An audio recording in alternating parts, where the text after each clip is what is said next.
Assalamu алейкум, урматтуу багыстыруу Кыргызстан каналынын көрүүчүлөрү, кутунган күнүңүздөр менен. Жапалактагы бактабыз, ош шаарындабыз. Өткөнкү жазында салынган көлдү толтуруп аткан убакыт. Көлдүн узундугу 45 метр, туурасы 22 метр, тереңдиги эң терең жери 3 метрди түзөт. Жалпысынан бул жерге 2000 тонна суу батышы керек. Жалпысынан бул жердин аянты 65 гектар жерди суугарышы керек. Эгерде тамчылатып суугаруу менен суугара турган болсок, орто эсеп менен 1 гектарга 50-60 куб кете турган болсо, демек бул 20 гектардын тегерегиндей жерди суугарат. Иштеп аткан мотор D500 деген 90 киловаттык мотор. Жалпы узундугу 1,5 километрге жакын. Мына ушул көл кадимки геомембрана менен салынган. Көл салуунун эң арзан жолу болуп, мына ушул геомембрана эсептелет. Геомембрананын калыңдыгы 1,5 мм түзөт. Геомембрана 250 метр болот бир рулонда.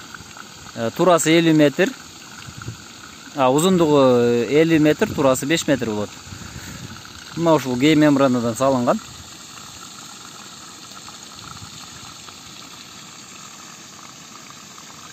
Эсерасынчыктар ыстал суу сааттары. Бүгүн күндүн ысыктыгы 40 градусту түздү окшойт. Бактагы суу сооп атат. Мына ушул ысык күндөрү сууну тез-тез талап кылынат.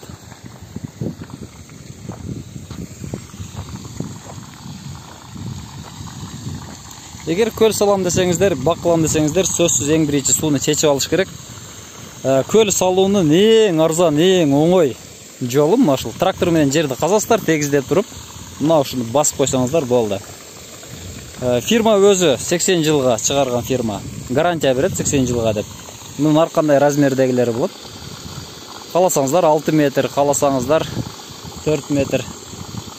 Турасы 50 метр, 100 метрге чейин. Ар кандай калыңдыкта болот.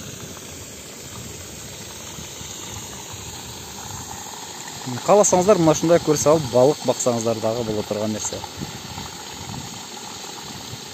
Дагы эмнени айтпай кеттим көл жеринде. Мунун ар кандай түрлөрү болот, ПМД жана ПВД. Давлениеге жараша, басымдын кандай басымга жараша салсаңыздар болот. Эгерде жогору басым боло турган болсо, анда сиздер ПВДсын салсаңыздар болот. Биздики жөнөкөй эле басымы аз. Ушундай материал.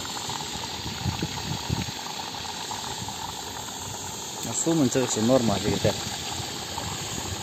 Сурай турган нерселерди комментарийга жазып коюңуздар. Буюрса комментарийден окуп жооп берем.